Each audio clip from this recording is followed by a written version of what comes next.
Discours sur l'origine et les fondements de l'inégalité parmi les hommes par Jean-Jacques Rousseau, citoyen de Genève. À la République de Genève, magnifique, très honoré et souverain seigneur. Convaincu qu'il n'appartient qu'aux citoyens vertueux de rendre à sa patrie des honneurs qu'elle puisse avouer, il y a 30 ans que je travaille à mériter de vous offrir un hommage public. Et cette heureuse occasion, suppléant en partie à ce que mes efforts n'ont pu faire, j'ai cru qu'il me serait permis de consulter ici le zèle qui m'anime, plus que le droit qui devrait m'autoriser. Ayant eu le bonheur de naître parmi vous, comment pourrais-je méditer sur l'égalité que la nature a mise entre les hommes et sur l'inégalité qu'ils ont instituée, sans penser à la profonde sagesse avec laquelle l'une et l'autre, heureusement combinées dans cet état, concourent de la manière la plus approchante de la loi naturelle et la plus favorable à la société, au maintien de l'ordre public et au bonheur des particuliers. En recherchant les meilleures maximes que le bon sens puisse dicter sur la constitution d'un gouvernement, j'ai été si frappé de les voir toutes en exécution dans le vôtre que même, sans être né dans vos murs, j'aurais cru ne pouvoir me dispenser d'offrir ce tableau de la société humaine à celui de tous les peuples qui me paraît en posséder les plus grands avantages et en avoir le mieux prévenu les abus. Si j'avais eu à choisir le lieu de ma naissance, j'aurais choisi une société d'une grandeur bornée par l'étendue des facultés humaines, c'est-à-dire par la possibilité d'être bien gouverné, et où chacun suffisant à son emploi, nul n'eût été contraint de commettre à d'autres les fonctions dont il était chargé. Un État où tous les particuliers se connaissant entre eux, les manœuvres obscures du vice ni la modestie de la vertu n'eussent pu se dérober au regard et au jugement du public, et où cette douce habitude de se voir et de se connaître fit de l'amour de la patrie l'amour des citoyens plutôt que celui de la terre. J'aurais voulu naître dans un pays où le souverain et le peuple ne puissent avoir qu'un seul et même intérêt, afin que tous les mouvements de la machine ne tendissent jamais qu'au bonheur commun, ce qui ne pouvant se faire à moins que le peuple et le souverain ne soient une même personne. Il s'ensuit que j'aurais voulu naître sous un gouvernement démocratique, sagement tempéré. J'aurais voulu vivre et mourir libre, c'est-à-dire tellement soumis aux lois que ni moi ni personne n'eût pu secouer l'honorable joug. Ce joug, salutaire et doux, que les têtes les plus fières portent d'autant plus docilement qu'elles sont faites pour n'en porter aucun autre. J'aurais donc voulu que personne dans l'État n'eût pu se dire au-dessus de la loi, et que personne au dehors n'en pût imposer que l'État fût obligé de reconnaître.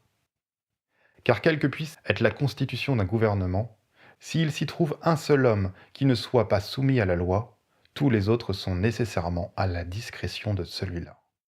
Et s'il y a un chef national et un autre chef étranger, quelque partage d'autorité qu'ils puissent faire, il est impossible que l'un et l'autre soient bien obéis et que l'État soit bien gouverné. Je n'aurais point voulu habiter une république de nouvelle institution, quelque bonne loi qu'elle pût avoir, de peur que le gouvernement, autrement constitué peut-être qu'il ne faudrait pour le moment, ne convenant pas aux nouveaux citoyens ou les citoyens au nouveau gouvernement, l'État ne fût sujet à être ébranlé et détruit presque dès sa naissance. Car il en est de la liberté comme de ces aliments solides et succulents, ou de ces vins généreux, propres à nourrir et fortifier les tempéraments robustes qui en ont l'habitude, mais qui accablent, ruinent et enivrent les faibles et délicats qui n'y sont point faits. Les peuples, une fois accoutumés à des maîtres, ne sont plus en état de s'en passer. S'ils tentent de secouer le joug, ils s'éloignent d'autant plus de la liberté. Que prenant pour elle une licence effrénée qui lui est opposée, leur révolution les livre presque toujours à des séducteurs qui ne font qu'aggraver leur chaîne.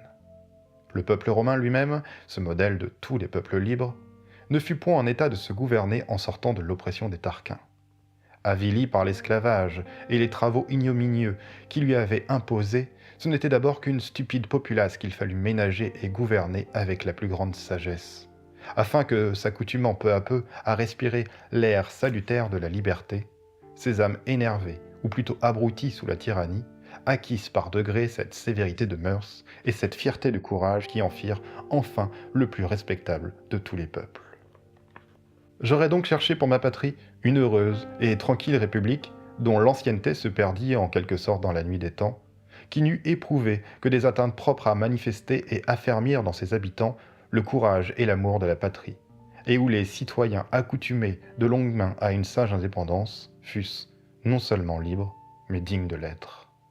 J'aurais voulu me choisir une patrie, détournée par une heureuse impuissance du féroce amour des conquêtes, et garantie par une position encore plus heureuse de la crainte de devenir elle-même la conquête d'un autre État. Une ville libre, placée entre plusieurs peuples, dont aucun n'eut intérêt à l'envahir, et dont chacun eut intérêt d'empêcher les autres de l'envahir eux-mêmes. Une république, en un mot, qui ne tenta point l'ambition de ses voisins, et qui put raisonnablement compter sur leur secours au besoin. Il s'ensuit que dans une position si heureuse, elle n'aurait eu rien à craindre que d'elle-même, et que si ses citoyens s'étaient exercés aux armes, c'eût été plutôt pour entretenir chez eux cette ardeur guerrière et cette fierté du courage qui sied bien à la liberté et qui en nourrit le goût, que par la nécessité de pourvoir à leur propre défense. J'aurais cherché un pays où le droit de législation fût commun à tous les citoyens, car qui peut mieux savoir que sous quelles conditions il leur convient de vivre ensemble dans une même société. Mais je n'aurais pas approuvé des plébiscites semblables à ceux des Romains où les chefs de l'État et les plus intéressés à sa conservation étaient exclus des délibérations dont souvent dépendait son salut, et où, par une absurde inconséquence, les magistrats étaient privés des droits dont jouissaient les simples citoyens. Au contraire, j'aurais désiré que pour arrêter les projets intéressés et mal conçus, et les innovations dangereuses qui perdirent enfin les Athéniens, chacun n'eût pas le pouvoir de proposer de nouvelles lois à sa fantaisie, que ce droit appartint aux seuls magistrats, qu'ils en usassent même avec tant de circonspection, que le peuple de son côté fût si réservé à donner son consentement à ces lois, et que la promulgation ne put s'en faire qu'avec tant de solennité, qu'avant que la Constitution fût ébranlée, on eut le temps de se convaincre que c'est surtout la grande antiquité des lois qui les rend saintes et vénérables, que le peuple méprise celles qu'il voit changer tous les jours, et qu'en s'accoutumant à négliger les anciens usages sous prétexte de faire mieux, on introduit souvent de grands maux pour en corriger de moindres. J'aurais fui surtout, comme nécessairement mal gouvernée, une république où le peuple, croyant pouvoir se passer de ses magistrats ou ne leur laisser qu'une autorité précaire, aurait imprudemment gardé l'administration des affaires civiles et l'exécution de ses propres lois. Telle dut être la grossière constitution des premiers gouvernements sortant immédiatement de l'état de nature, et tel fut encore un des vices qui perdirent la République d'Athènes. Mais j'aurais choisi celle où les particuliers, se contentant de donner la sanction aux lois et de décider encore et sur le rapport des chefs les plus importantes affaires publiques, établiraient des tribunaux respectés, en distingueraient avec soin les divers départements, éliraient d'année en année les plus capables et les plus intègres de leurs concitoyens pour administrer la justice et gouverner l'État, et où la vertu des magistrats, portant ainsi témoignage de la sagesse du peuple, les uns et les autres s'honoreraient mutuellement. De sorte que si jamais de funestes malentendus venaient à troubler la concorde publique, ces temps même d'aveuglement et d'erreur fussent marqués par des témoignages de modération, d'estime réciproque et d'un commun respect pour les lois, présage et garant d'une réconciliation sincère et perpétuelle. Tels sont, magnifiques, très honorés et souverains seigneurs, les avantages que j'aurais recherchés dans la patrie que je me serais choisie. Que si la Providence y avait ajouté de plus une situation charmante, un climat tempéré, un pays fertile et l'aspect le plus délicieux qui soit sous le ciel, je n'aurais désiré, pour combler mon bonheur, que de jouir de tous ces biens dans le sein de cette heureuse patrie, vivant paisiblement dans une douce société avec mes concitoyens, exerçant envers eux et à leur exemple l'humanité, l'amitié et toutes les vertus, et laissant après moi l'honorable mémoire d'un homme de bien et d'un honnête et vertueux patriote. Si moins heureux, ou trop tard sage, je m'étais vu réduit à finir en d'autres climats, une infirme et languissante carrière, regrettant inutilement le repos et la paix dont une jeunesse imprudente m'aurait privé, j'aurais du moins nourri dans mon âme ces mêmes sentiments, dont je n'aurais pu faire usage dans mon pays, et pénétré d'une affection tendre et désintéressée pour mes concitoyens éloignés, je leur aurais adressé du fond de mon cœur à peu près le discours suivant. Mes chers concitoyens, ou plutôt mes frères, puisque les liens du sang ainsi que les lois nous unissent presque tous, il m'est doux de ne pouvoir penser à vous, sans penser en même temps à tous les biens dont vous jouissez, et dont nul de vous peut-être ne sent mieux le prix que moi, qui les ai perdus. Plus je réfléchis sur votre situation politique et civile, et moins je puis imaginer que la nature des choses humaines puisse en comporter une meilleure. Dans tous les autres gouvernements, quand il est question d'assurer le plus grand bien de l'État, tout se borne toujours à des projets en idées, et tout au plus à de simples possibilités. Pour vous, votre bonheur est tout fait. Il ne faut qu'en jouir, et vous n'avez plus besoin pour devenir parfaitement heureux que de savoir vous contenter de l'être. Votre souveraineté acquise ou recouvrée à la pointe de l'épée, et conservée durant 2 siècles à force de valeur et de sagesse, est enfin pleinement et universellement reconnue. Des traités honorables fixent vos limites, assurent vos droits et affermissent votre repos. Votre constitution est excellente, dictée par la plus sublime raison et garantie par des puissances amies et respectables. Votre État est tranquille, vous n'avez ni guerre ni conquérant à craindre. Vous n'avez point d'autre maître que de sages lois que vous avez faites, administrées par des magistrats intègres qui sont de votre choix. Vous n'êtes ni assez riche pour vous énerver par la mollesse et perdre dans de vaines délices le goût du vrai bonheur et des solides vertus, ni assez pauvre pour avoir besoin de plus de secours étrangers que ne vous en procure votre industrie. Et cette liberté précieuse qu'on ne maintient chez les grandes nations qu'avec des impôts exorbitants ne vous coûte presque rien à conserver. Puisse durer toujours, pour le bonheur de ses citoyens et l'exemple des peuples, une république si sagement et si heureusement constituée. Voilà le seul vœu qui vous reste à faire, et le seul soin qui vous reste à prendre. C'est à vous seul désormais, non à faire votre bonheur, vos ancêtres vous en ont évité la peine, mais à le rendre durable par la sagesse d'en bien user. C'est de votre union perpétuelle, de votre obéissance aux lois, de votre respect pour leurs ministres que dépend votre conservation. S'il reste parmi vous le moindre germe d'aigreur ou de défiance, hâtez-vous de le détruire comme un levain funeste, d'où résulteraient tôt ou tard vos malheurs et la ruine de l'État. Je vous conjure de rentrer tous au fond de votre cœur et de consulter la voix secrète de votre conscience.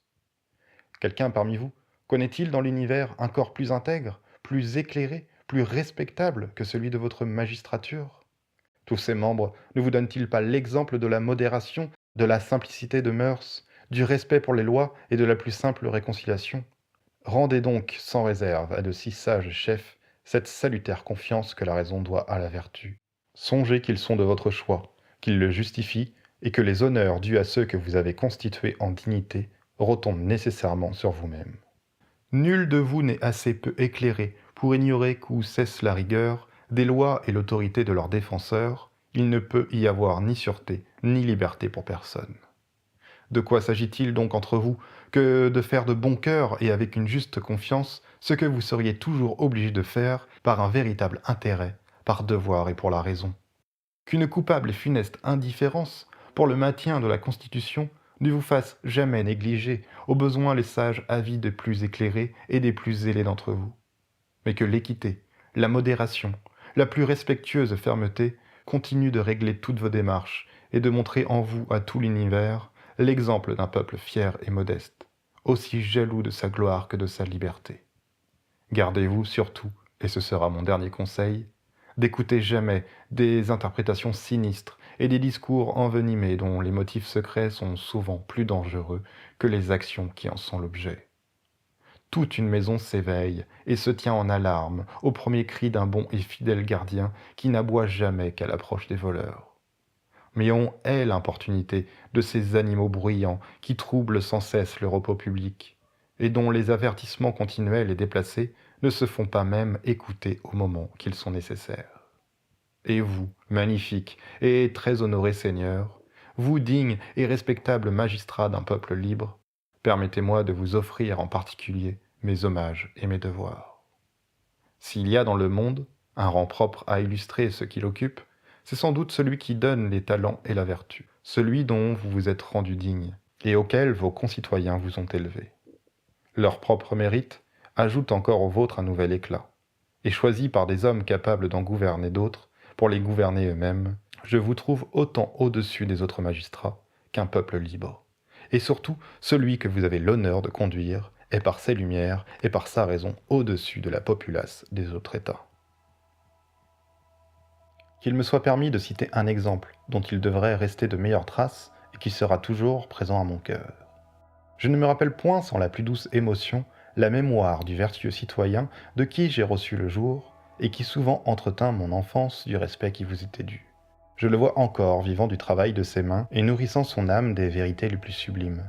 Je vois Tacite, Plutarque et Grotius, mêlés devant lui avec les instruments de son métier. Je vois à ses côtés un fils chéri, recevant avec trop peu de fruits les tendres instructions du meilleur des pères. Mais si les égarements d'une folle jeunesse me firent oublier durant un temps de si sages leçons, j'ai le bonheur d'éprouver enfin que quelque penchant qu'on ait vers le vice, il est difficile qu'une éducation dont le cœur se mêle reste perdue pour toujours. Tels sont, magnifiques et très honorés seigneurs, les citoyens et même les simples habitants nés dans l'État que vous gouvernez. Tels sont ces hommes instruits et sensés, dont, sous le nom d'ouvriers et de peuples, on a chez les autres nations des idées si basses et si fausses. Mon père, je l'avoue avec joie, n'était point distingué parmi ses concitoyens. Il n'était que ce qu'ils sont tous, et tel qu'il était. Il n'y a point de pays où sa société n'eût été recherchée, cultivée, et même avec fruit, par les plus honnêtes gens. Il ne m'appartient pas, et grâce au ciel, il n'est pas nécessaire de vous parler des égards que peuvent attendre de vous des hommes de cette trempe.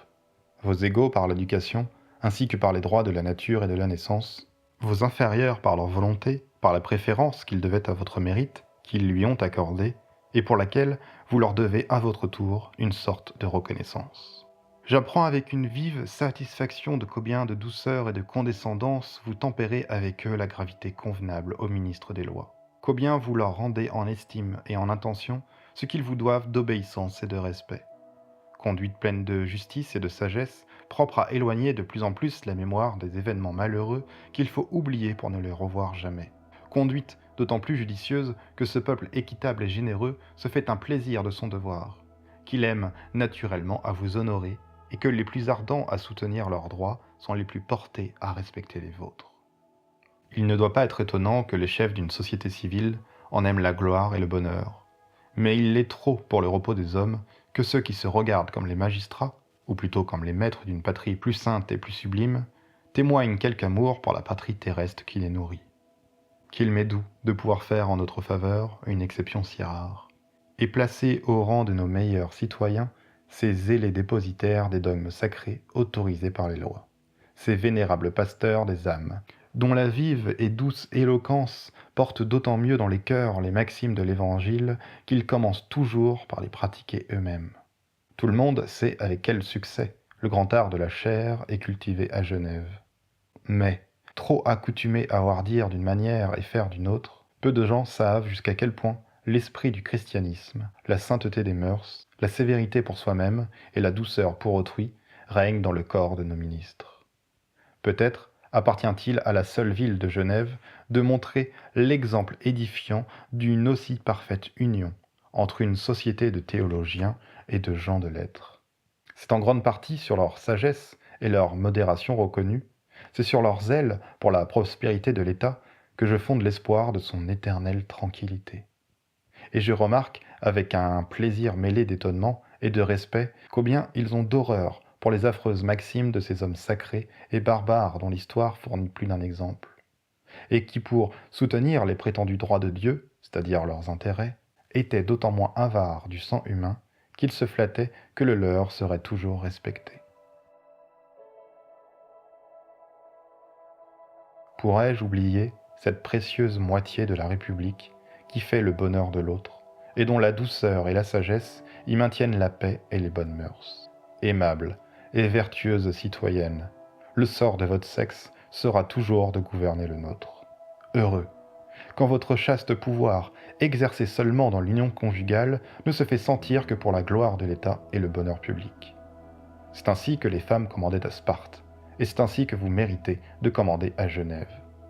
Quel homme barbare pourrait résister à la voix de l'honneur et de la raison dans la bouche d'une tendre épouse? Et qui ne mépriserait un vain luxe en voyant votre simple et modeste parure, qui par l'éclat qu'elle tient de vous semble être la plus favorable à la beauté? C'est à vous de maintenir toujours par votre aimable et innocent empire et par votre esprit insinuant l'amour des lois dans l'État et la concorde parmi les citoyens, de réunir par d'heureux mariages les familles divisées, et surtout de corriger, par la persuasive douceur de vos leçons et par les grâces modestes de votre entretien, les travers que nos jeunes gens vont prendre en d'autres pays, d'où, Au lieu de tant de choses utiles dont ils pourraient profiter, ils ne rapportent, avec un ton puéril et des airs ridicules pris parmi des femmes perdues, que de l'admiration de je ne sais quelle prétendue grandeur, frivole dédommagement de la servitude, qui ne vaudront jamais l'auguste liberté. Soyez donc toujours ce que vous êtes, les chastes gardiennes des mœurs et les doux liens de la paix, et continuez de faire valoir en toute occasion les droits du cœur et de la nature au profit du devoir et de la vertu. Je me flatte de n'être point démenti par l'événement en fondant sur de tels garants l'espoir du bonheur commun des citoyens et de la gloire de la République. J'avoue qu'avec tous ces avantages, elle ne brillera pas de cet éclat dont la plupart des yeux sont éblouis, et dont le puéril et funeste goût est le plus mortel ennemi du bonheur et de la liberté. Qu'une jeunesse dissolue aille chercher ailleurs des plaisirs faciles et de longs repentirs. Que les prétendus gens de goût admirent en d'autres lieux la grandeur des palais, la beauté des équipages, les superbes ameublements, la pompe des spectacles et tous les raffinements de la mollesse et du luxe. À Genève, on ne trouvera que des hommes, mais pourtant un tel spectacle a bien son prix, et ceux qui le rechercheront vaudront bien les admirateurs du reste. Daignez, magnifique, très honoré et souverain Seigneur, recevoir tous avec la même bonté les respectueux témoignages de l'intérêt que je prends à votre prospérité commune. Si j'étais assez malheureux pour être coupable de quelque transport indiscret dans cette vive effusion de mon cœur, je vous supplie de le pardonner à la tendre affection d'un vrai patriote et au zèle ardent et légitime d'un homme qui n'envisage point de plus grand bonheur pour lui-même que de vous voir tous heureux. Je suis, avec le plus profond respect, magnifique, très honoré et souverain Seigneur, votre très humble et très obéissant serviteur et concitoyen. Jean-Jacques Rousseau, à Chambéry, le 12 juin 1754.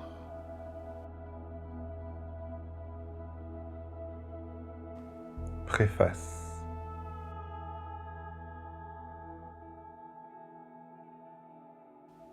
La plus utile et la moins avancée de toutes les connaissances humaines me paraît être celle de l'homme.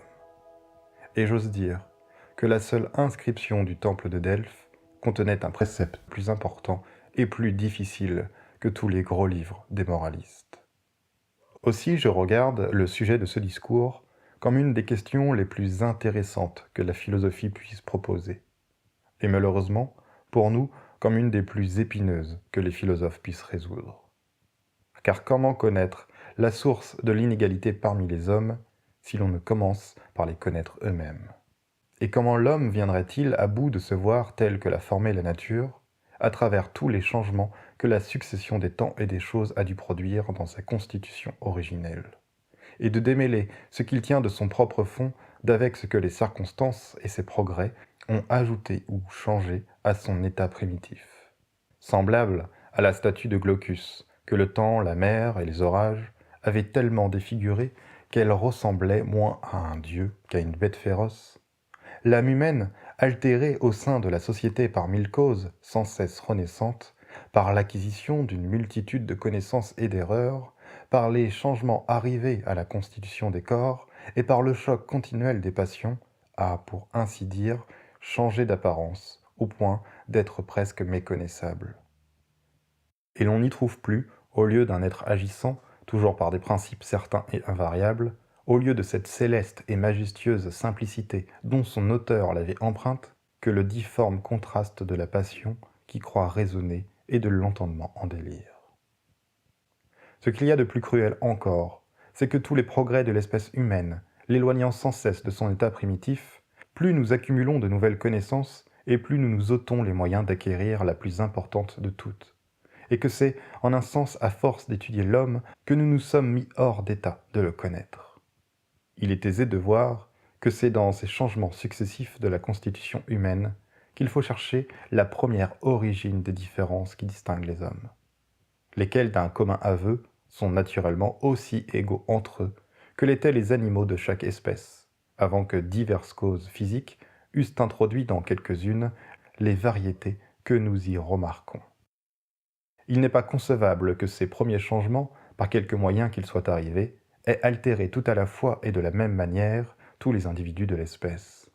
Mais les uns s'étant perfectionnés ou détériorés et ayant acquis diverses qualités bonnes ou mauvaises qui n'étaient point inhérentes à leur nature, les autres restèrent plus longtemps dans leur état originel, et telle fut parmi les hommes la première source de l'inégalité, qu'il est plus aisé de démontrer ainsi en général que d'en assigner avec précision les véritables causes.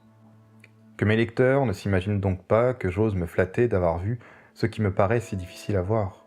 J'ai commencé quelques raisonnements, j'ai hasardé quelques conjectures, moins dans l'espoir de résoudre la question que dans l'intention de l'éclaircir et de la réduire à son véritable état.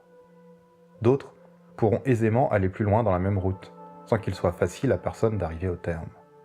Car ce n'est pas une légère entreprise de démêler ce qu'il y a d'originaire et d'artificiel dans la nature actuelle de l'homme, et de bien connaître un état qui n'existe plus, qui n'a peut-être point existé, qui probablement n'existera jamais, et dont il est pourtant nécessaire d'avoir des notions justes pour bien juger de notre état présent.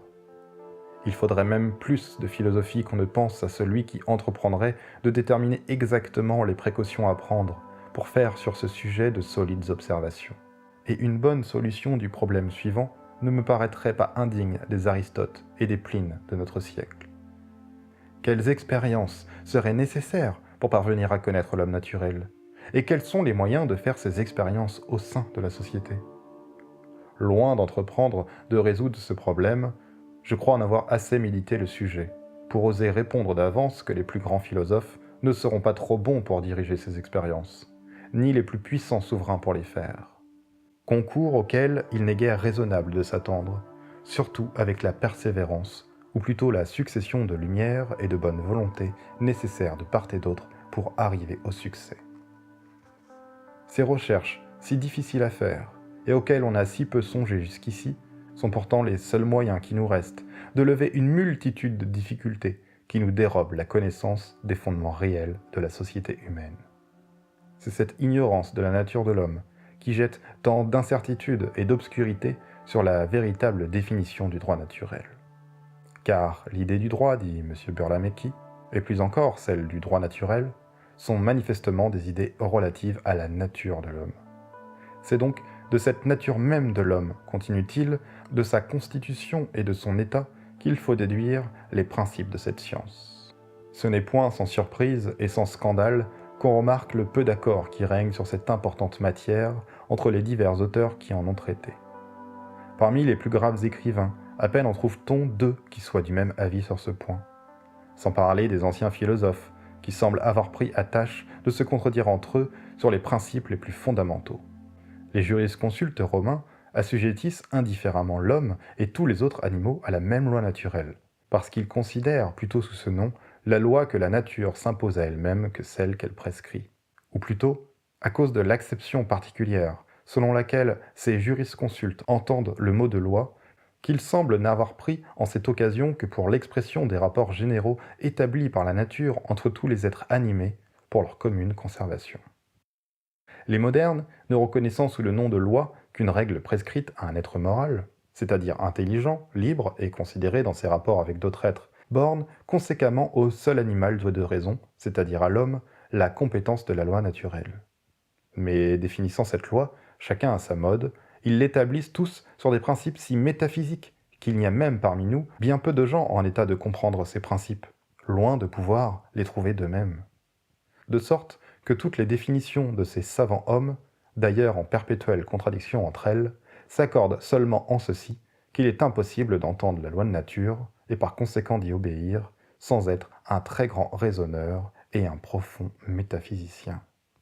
Ce qui signifie précisément que les hommes ont dû employer pour l'établissement de la société des lumières qui ne se développent qu'avec beaucoup de peine et pour fort peu de gens dans le sein de la société même. Connaissant si peu la nature, et s'accordant si mal sur le sens du mot loi, il serait bien difficile de convenir d'une bonne définition de la loi naturelle. Aussi, toutes celles qu'on trouve dans les livres, outre le défaut de n'être point uniformes, ont-elles encore celui d'être tirées de plusieurs connaissances que les hommes n'ont point naturellement, et des avantages dont ils ne peuvent concevoir l'idée qu'après être sortis de l'état de nature. On commence par rechercher les règles, dont, pour l'utilité commune, il serait à propos que les hommes convinssent entre eux, Et puis on donne le nom de loi naturelle à la collection de ces règles, sans autre preuve que le bien qu'on trouve qui résulterait de leur pratique universelle. Voilà assurément une manière très commode de composer des définitions et d'expliquer la nature des choses par des convenances presque arbitraires. Mais tant que nous ne connaîtrons point l'homme naturel, c'est en vain que nous voudrons déterminer la loi qu'il a reçue ou celle qui convient le mieux à sa constitution. Tout ce que nous pouvons voir très clairement au sujet de cette loi, c'est que non seulement pour qu'elle soit loi, il faut que la volonté de celui qu'elle oblige puisse s'y soumettre avec connaissance, mais qu'il faut encore pour qu'elle soit naturelle, qu'elle parle immédiatement par la voie de la nature. Laissant donc tous les livres scientifiques, qui ne nous apprennent qu'à voir les hommes tels qu'ils se sont faits, et méditant sur les premières et plus simples opérations de l'âme humaine, j'y crois apercevoir deux principes antérieurs à la raison, dont l'un nous intéresse ardemment à notre bien-être et à la conservation de nous-mêmes, et l'autre nous inspire une répugnance naturelle à voir périr ou souffrir tout être sensible et principalement nos semblables. C'est du concours et de la combinaison que notre esprit est en état de faire de ces deux principes, sans qu'il soit nécessaire d'y faire entrer celui de la sociabilité, que me paraissent découler toutes les règles du droit naturel. Règles que la raison est ensuite forcée de rétablir sur d'autres fondements, quand par ses développements successifs, elle est venue à bout d'étouffer la nature. De cette manière, on n'est point obligé de faire de l'homme un philosophe avant que d'en faire un homme. Ses devoirs envers autrui ne lui sont pas uniquement dictés par les tardives leçons de la sagesse, et tant qu'il ne résistera point à l'impulsion intérieure de la commisération, il ne fera jamais du mal à un autre homme, ni même à aucun être sensible, excepté dans le cas légitime où sa conservation se trouvant intéressée, il est obligé de se donner la préférence à lui-même. Par ce moyen, on termine aussi les anciennes disputes sur la participation des animaux à la loi naturelle, car il est clair que dépourvus de lumière et de liberté, ils ne peuvent reconnaître cette loi. Mais tenant en quelque chose à notre nature, par la sensibilité dont ils sont doués, on jugera qu'ils doivent aussi participer au droit naturel, et que l'homme est assujetti envers eux à quelque espèce de devoir. Il semble en effet que si je suis obligé de ne faire aucun mal à mon semblable, c'est moins parce qu'il est un être raisonnable que parce qu'il est un être sensible. Qualité qui, étant commune à la bête et à l'homme, doit au moins donner à l'une le droit de n'être point maltraitée inutilement par l'autre. Cette même étude de l'homme originel, de ses vrais besoins et des principes fondamentaux de ses devoirs, est encore le seul bon moyen qu'on puisse employer pour lever ces foules de difficultés qui se présentent sur l'origine de l'inégalité morale, sur les vrais fondements du corps politique, sur les droits réciproques de ses membres, et sur 1000 autres questions semblables aussi importantes que mal éclaircies. En considérant la société humaine d'un regard tranquille et désintéressé, elle ne semble montrer d'abord que la violence des hommes puissants et l'oppression des faibles. L'esprit se révolte contre la dureté des uns. On est porté à déplorer l'aveuglement des autres. Et comme rien n'est moins stable parmi les hommes que ces relations extérieures que le hasard produit plus souvent que la sagesse, et qu'on appelle faiblesse ou puissance, richesse ou pauvreté, les établissements humains paraissent au premier coup d'œil fondés sur des monceaux de sable mouvant. Ce n'est qu'en les examinant de près, ce n'est qu'après avoir écarté la poussière et le sable qui environnent l'édifice, qu'on aperçoit la base inébranlable sur laquelle il est élevé, et qu'on apprend à en respecter les fondements. Or, sans l'étude sérieuse de l'homme, de ses facultés naturelles et de leur développement successif, on ne viendra jamais à bout de faire ces distinctions et de séparer dans l'actuelle constitution des choses ce qu'a fait la volonté divine d'avec ce que l'art humain a prétendu faire. Les recherches politiques et morales auxquelles donne lieu l'importante question que j'examine sont donc utiles de toute manière, et l'histoire hypothétique des gouvernements est pour l'homme une leçon instructive à tous égards. En considérant ce que nous serions devenus, abandonnés à nous-mêmes, nous devons apprendre à bénir celui dont la main bienfaisante, corrigeant nos institutions et leur donnant une assiette inébranlable, a prévenu les désordres qui devraient en résulter, et fait naître notre bonheur des moyens qui semblaient devoir combler notre misère.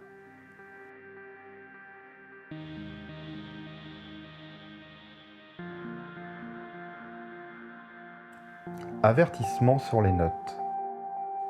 J'ai ajouté quelques notes à cet ouvrage selon ma coutume paresseuse de travailler à bâton rompu. Ces notes s'écartent quelquefois assez du sujet pour n'être point bonnes à lire avec le texte. Je les ai donc rejetées à la fin du discours, dans lequel j'ai tâché de suivre de mon mieux le plus droit chemin. Ceux qui auront le courage de recommencer pourront s'amuser la seconde fois à battre les buissons et tenter de parcourir les notes. Il n'y aura pas de mal que les autres ne les lisent point du tout.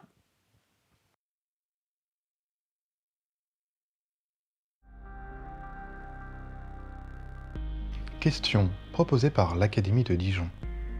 Quelle est l'origine de l'inégalité parmi les hommes et si elle est autorisée par la loi naturelle? Discours sur l'origine et les fondements de l'inégalité parmi les hommes. C'est de l'homme que j'ai à parler. Et la question que j'examine m'apprend que je vais parler à des hommes, car on n'en propose point de semblable quand on craint d'honorer la vérité. Je défendrai donc avec confiance la cause de l'humanité devant les sages qui m'y invitent, et je ne serai pas mécontent de moi-même si je me rends digne de mon sujet et de mes juges. Je conçois dans l'espèce humaine deux sortes d'inégalités. L'une que j'appelle naturelle ou physique, parce qu'elle est établie par la nature, et qui consiste dans la différence des âges, de la santé, des forces du corps et des qualités de l'esprit ou de l'âme. L'autre, qu'on peut appeler inégalité morale ou politique, parce qu'elle dépend d'une sorte de convention, et qu'elle est établie ou du moins autorisée par le consentement des hommes. Celle-ci consiste dans les différents privilèges, dont quelques-uns jouissent au préjudice des autres, comme d'être plus riches, plus honorés, plus puissants qu'eux, ou même de s'en faire obéir. On ne peut pas demander quelle est la source de l'inégalité naturelle, parce que la réponse se trouverait énoncée dans la simple définition du mot. On peut encore moins chercher s'il n'y aurait point quelque liaison essentielle entre les deux inégalités, car ce serait demander, en d'autres termes, si ceux qui commandent valent nécessairement mieux que ceux qui obéissent, et si la force du corps ou de l'esprit, la sagesse ou la vertu, se trouve toujours dans les mêmes individus en proportion de la puissance ou de la richesse. Question bonne peut-être à agiter entre des esclaves entendus de leur maître, mais qui ne convient pas à des hommes raisonnables et libres qui cherchent la vérité. De quoi s'agit-il donc précisément dans ce discours? De marquer, dans le progrès des choses, le moment où le droit, succédant à la violence, la nature fut soumise à la loi. D'expliquer par quel enchaînement de prodiges le fort put se résoudre à servir le faible, et le peuple à acheter un repos en idée au prix d'une félicité réelle. Les philosophes qui ont examiné les fondements de la société ont tous senti la nécessité de remonter jusqu'à l'état de nature. Mais aucun d'eux n'y est arrivé. Les uns n'ont point balancé, à supposer à l'homme dans cet état, la notion du juste et de l'injuste, sans se soucier de montrer qu'il dut avoir cette notion, ni même qu'elle lui fût utile. D'autres ont parlé du droit naturel, que chacun a de conserver ce qui lui appartient, sans expliquer ce qu'ils entendaient par appartenir. D'autres, donnant d'abord au plus fort l'autorité sur le plus faible, ont aussitôt fait naître le gouvernement, sans songer au temps qui dut s'écouler avant que le sens des mots d'autorité et de gouvernement pût exister parmi les hommes. Enfin, tous, parlant sans cesse de besoin, d'avidité, d'oppression, de désir et d'orgueil, ont transporté à l'état de nature des idées qu'ils avaient prises dans la société. Ils parlaient de l'homme sauvage et ils peignaient l'homme civil. Il n'est même pas venu dans l'esprit de la plupart des nôtres de douter que l'état de nature eût existé, tandis qu'il est évident, par la lecture des livres sacrés, que le premier homme ayant reçu immédiatement de Dieu des lumières et des préceptes n'était point lui-même dans cet état. Et qu'en ajoutant aux écrits de Moïse la foi que leur doit tout philosophe chrétien, il faut nier que, même avant le déluge, les hommes ne se soient jamais trouvés dans le pur état de nature, à moins qu'ils n'y soient retombés par quelque événement extraordinaire. Paradoxe fort embarrassant à défendre, et tout à fait impossible à prouver. Commençons donc par écarter tous les faits, car ils ne touchent point à la question. Il ne faut pas prendre les recherches dans lesquelles on peut entrer sur ce sujet pour des vérités historiques, mais seulement pour des raisonnements hypothétiques et conditionnels, plus propres à éclaircir la nature des choses qu'à en montrer la véritable origine, et semblables à ceux que font tous les jours nos physiciens sur la formation du monde. La religion nous ordonne de croire que Dieu lui-même, ayant tiré les hommes de l'état de nature, immédiatement après la création, ils sont inégaux parce qu'il a voulu qu'ils le fussent. Mais elle ne nous défend pas de former des conjectures tirées de la seule nature de l'homme et des êtres qui l'environnent, sur ce qu'aurait pu devenir le genre humain s'il fût resté abandonné à lui-même. Voilà ce qu'on me demande, et ce que je me propose d'examiner dans ce discours. Mon sujet, intéressant l'homme en général, je tâcherai de prendre un langage qui convienne à toutes les nations, ou plutôt, oubliant les temps et les lieux, pour ne songer qu'aux hommes à qui je parle, je me supposerai dans le lycée d'Athènes, répétant les leçons de mes maîtres, ayant les Platons et les Xénocrates pour juges, et le genre humain pour auditeur. Ô homme, de quelque contrée que tu sois, quelles que soient tes opinions, écoute. Voici ton histoire, telle que j'ai cru la lire. Non dans les livres de tes semblables, qui sont menteurs, mais dans la nature qui ne ment jamais. Tout ce qui sera d'elle sera vrai. Il n'y aura de faux que ce que j'y aurai mêlé du mien sans le vouloir. Les temps dont je vais parler sont bien éloignés. Combien tu as changé de ce que tu étais. C'est pour ainsi dire la vie de ton espèce que je vais te décrire d'après les qualités que tu as reçues, que ton éducation et tes habitudes ont pu dépraver, mais qu'elles n'ont pu détruire. Il y a, je le sens, un âge auquel l'homme individuel voudrait s'arrêter. Tu chercheras l'âge auquel tu désirerais que ton espèce se fût arrêtée. Mécontent de ton état présent, par des raisons qui annoncent à ta postérité malheureuse de plus grands mécontentements encore, peut-être voudrais-tu pouvoir rétrograder. Et ce sentiment doit faire l'éloge de tes premiers aïeux, la critique de tes contemporains et l'effroi de ceux qui auront le malheur de vivre après toi.